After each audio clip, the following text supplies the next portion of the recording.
নমস্কার বন্ধুরা, আমি মৌমিতা আর আমার এই চ্যানেলে আপনাদের সবাইকে জানাই স্বাগতম। আজকে আমি একটি রেসিপি নিয়ে এসেছি, সেটি আপনাদের অত্যন্ত পরিচিত এবং পছন্দের একটি রেসিপি। এই রেসিপিটি বাড়িতে বানালে ছোট কিংবা বড় সকলেরই পছন্দ হবে। চলুন তাহলে দেখে নেওয়া যাক আজকে রেসিপিটি কি। আজকে আমি বানাবো দুধ পটল। তার জন্য লাগছে আমার পটল। এখানে পটলগুলোকে আমি খোসা ছাড়িয়ে দুমুখ চিড়ে রেখে দিয়েছি। আর এখানে নিয়ে নিয়েছি বড় সাইজের একটা পেঁয়াজ বাটা, আদা রসুন বাটা, টমেটো কুচি ও জিরে, কাঁচা লঙ্কা, শুকনো লঙ্কা বাটা। পটলগুলো এখানে নুন হলুদ মাখিয়ে রেখে দিয়েছি। এবার তেল গরম করে পটলগুলোকে এক এক করে আমি ছেড়ে দেবো তেলের উপর দিয়ে আমি ভালো করে ভেজে নেব। পটলগুলোকে আমি ঠিক 80% মতন ভেজে নেব। 80% ভাজা হয়ে গেলে পটলগুলোকে আমি এবার একটি পাত্রে তুলে নেব। এবারে ওই তেলের মধ্যে দিয়ে দেবো তেজপাতা, এবারে দিয়ে দেবো শুকনো লঙ্কা চেরা, একটুখানি নেড়ে নিয়ে তার মধ্যে দিয়ে দিলাম কালো জিরে।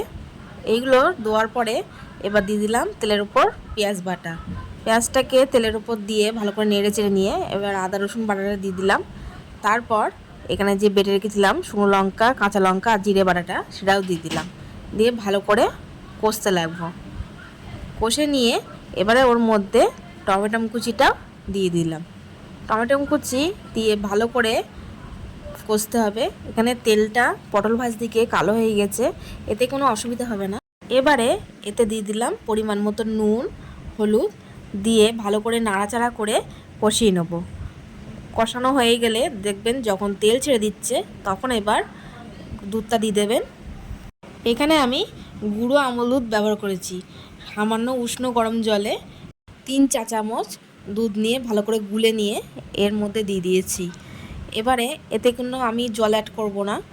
এবারে ঝোলটা ফুটে গেলে ভিজে রাখা পটলগুলো সব দিয়ে দেবো। আপনারা যখন বাড়িতে বানাবেন আপনাদের প্রয়োজন অনুযায়ী গ্রেভির জলটা দিয়ে দেবেন। আমি এখানে গ্রেভি অনুযায়ী জলটা অ্যাড করেছি।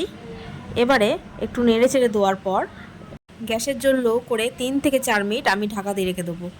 এবারে ঢাকনা খুলে এবারে স্বাদ অনুযায়ী চিনি অ্যাড করে নেব।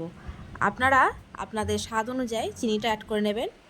নিয়ে একটু নাড়াচাড়া করে এর মধ্যে দিয়ে দেবো অল্প একটু ঘি আর দিয়ে দেবো বেটে রাখা গোটা গরম মশলা। এর মধ্যে আমি এলাচ, দারচিনি আর লবঙ্গ বেটে দিয়ে দিলাম। দিয়ে একটু মিশিয়ে নিয়ে গ্যাসের ফ্লেম অফ করে আমি এবার কিছুক্ষণের জন্য ঢাকা দিয়ে রেখে দেবো। তারপর ঢাকনা খুলে আমি একটি পাত্রে ঢেলে নিয়েছি। গরম ভাতের সাথে জমে যাবে এই দুর্দান্ত রেসিপিটি।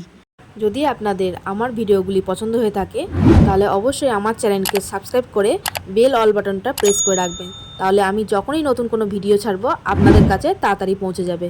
আপনারা ভালো থাকবেন, সুস্থ থাকবেন। নমস্কার।